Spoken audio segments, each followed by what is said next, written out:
Assalamualaikum warahmatullahi wabarakatuh. Alhamdulillahi hamdan katsiran tayyiban mubarakan fih kama yuhibbu rabbuna wa yarda. Asyhadu an la ilaha illallah wahdahu la syarika lah wa asyhadu anna Muhammadan abduhu wa rasuluhu wa innahu la nabiyya ba'da. Allahumma salli wa sallim wa barik ala nabiyyina Muhammadin wa ala alihi wa ashabihi wa man tabi'ahum bi ihsanin ila yaumil qiyamah, amma ba'd.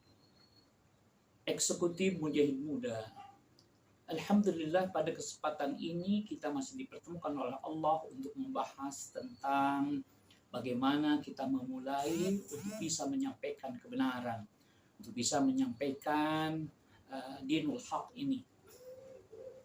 Satu hal sebagaimana kita perhatikan bahwa Rasulullah Shallallahu Alaihi Wasallam pun pernah memikirkan bagaimana beliau Shallallahu Alaihi Wasallam akan memulai perbaikan masyarakatnya.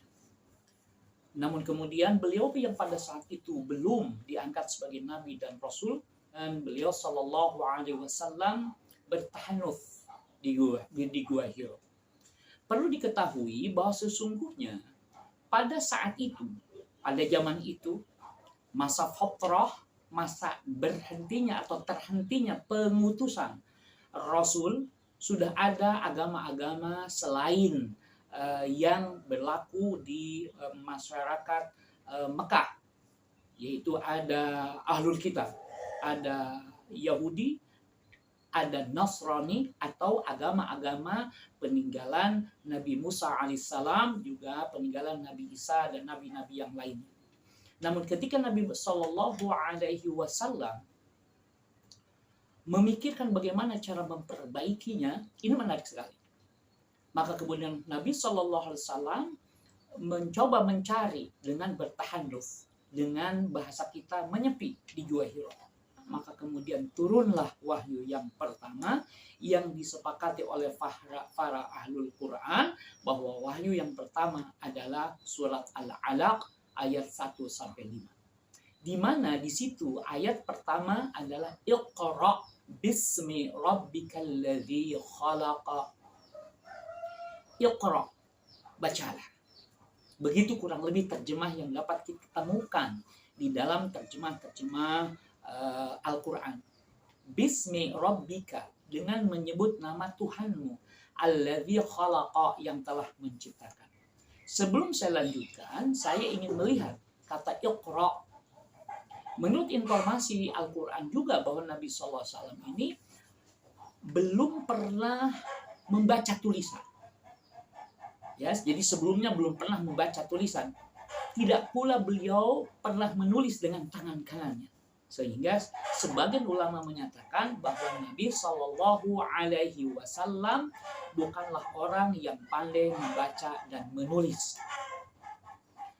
Nah, kalau begitu kita mesti curiga, apa makna Iqra di situ? Atau bacalah itu apa maksudnya?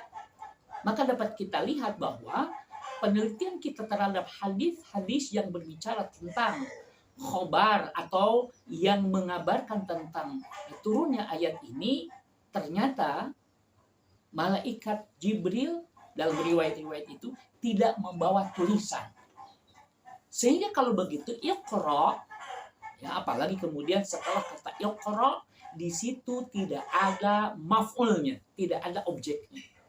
Beda kalau kita bandingkan dengan ayat yang lain, ya, itu di dalam surat Bani Israil atau di dalam surat Al-Isra.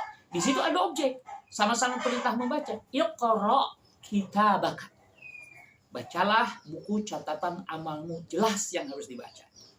Tetapi dalam surat Al-Alaq yang pertama kali turun ini kepada Nabi Muhammad Sallallahu Alaihi Wasallam, bidunil maf'ul, tanpa maf'ul, tanpa objeknya, maka kaidah mengatakan kalau objek tidak disebutkan, maka kalau begitu seluruhnya bisa menjadi objek.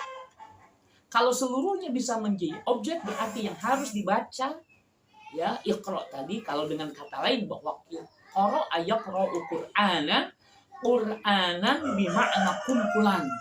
Kenapa Quran disebut kumpulan? Karena terkumpul dari 30 juz, 114 surah, dan 6.000 lebih ayat. Maka kalau begitu pengertian Iqra bukan hanya artinya membaca, tetapi kumpulkanlah. Kumpulkan masalah apa? Kumpulkan informasi-informasi dari ayat-ayat yang ada sekitarnya.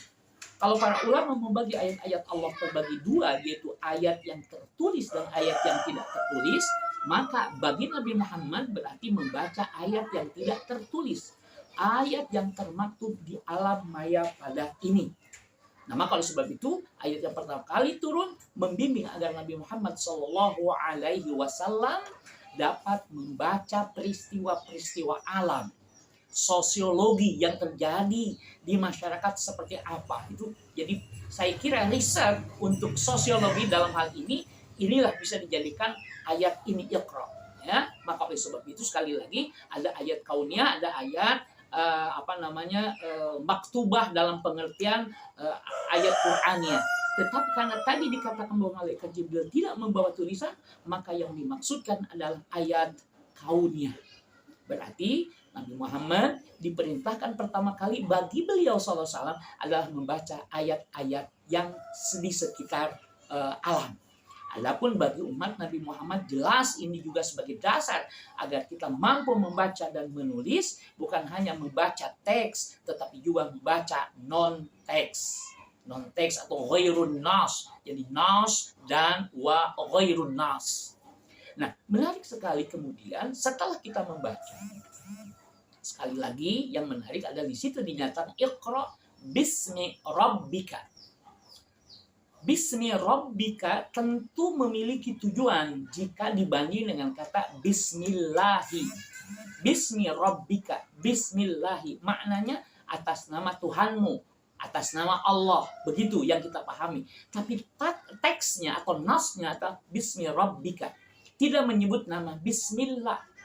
Karena memang Allah sudah disifati oleh orang-orang sebelum Islam ini turun kepada Nabi Muhammad. Jadi sesuai dengan Islam yang turun kepada sebelum Nabi Muhammad, kepada nabi-nabi sebelum Nabi Muhammad yang asalnya mentauhidkan namun kemudian disifati yang berbeda. Nah, risalah Nabi Muhammad, risalah Islam yang dibawa Nabi Muhammad akan mengembalikan sifat Allah ke dalam sifat-sifat yang suci. Maka oleh sebab itu nama Allah tidaklah didahulukan karena memang Allah yang akan dibersihkan. Sehingga hadis mengatakan ad-dinu an-nasihah. Ad-dinu an-nasihah. Agama itu adalah nasihat. Qila liman ya Rasulullah. Rasul ditanya, untuk siapa wahai utusan Allah? Qala, Nabi menjawab, lillahi, bagi Allah. Kalau kita merujuk kepada syarah-syarah para ulama bahwa yang dimaksud dengan nasihah yakni tazkiyah atau takhlis, mengosongkan, membersihkan. Jadi takhlis diantaranya bahwa nasihat itu adalah mengosongkan, membersihkan, menyucikan Allah Subhanahu wa taala. Sehingga dalam bahasa Arab dinyatakan nasahtul asala. Aku membersihkan madu dari lilin-lilinnya. Itu nasaha. Tapi juga bisa bermakna bahwa nasihat itu adalah menutup yang bolong, menjahit yang bolong. Nasaha ar-rajulu thawbahu. Seseorang telah menasihati bajunya. Yang dimaksud menasihati nasaha di situ maksudnya adalah menjahit. Jadi nasihat itu seakan-akan menjahit yang tadinya bolong kemudian dijahit sehingga tidak terlihat bolongnya lagi.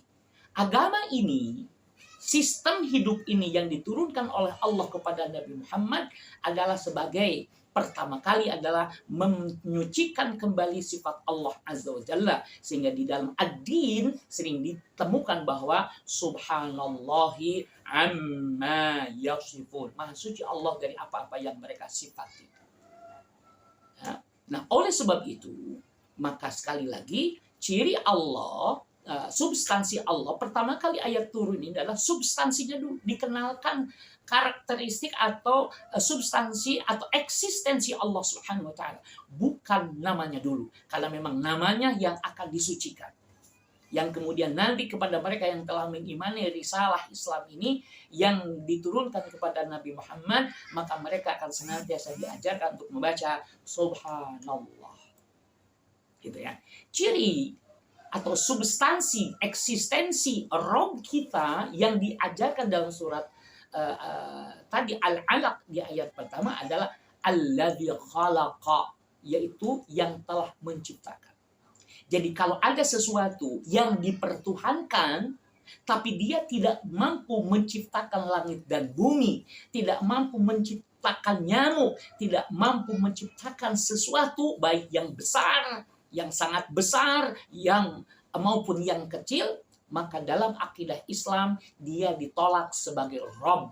Karena Rabb, eksistensi Rabb menurut ayat yang pertama kali turun, yaitu alladzi khalaqa, dialah yang telah menciptakan. Sekali lagi, seakan-akan nama Allah di sini tidak dikenal, meskipun kita tahu bahwa pada saat itu, saat ayat ini turun kepada Nabi Muhammad, orang-orang sudah mengenal Allah.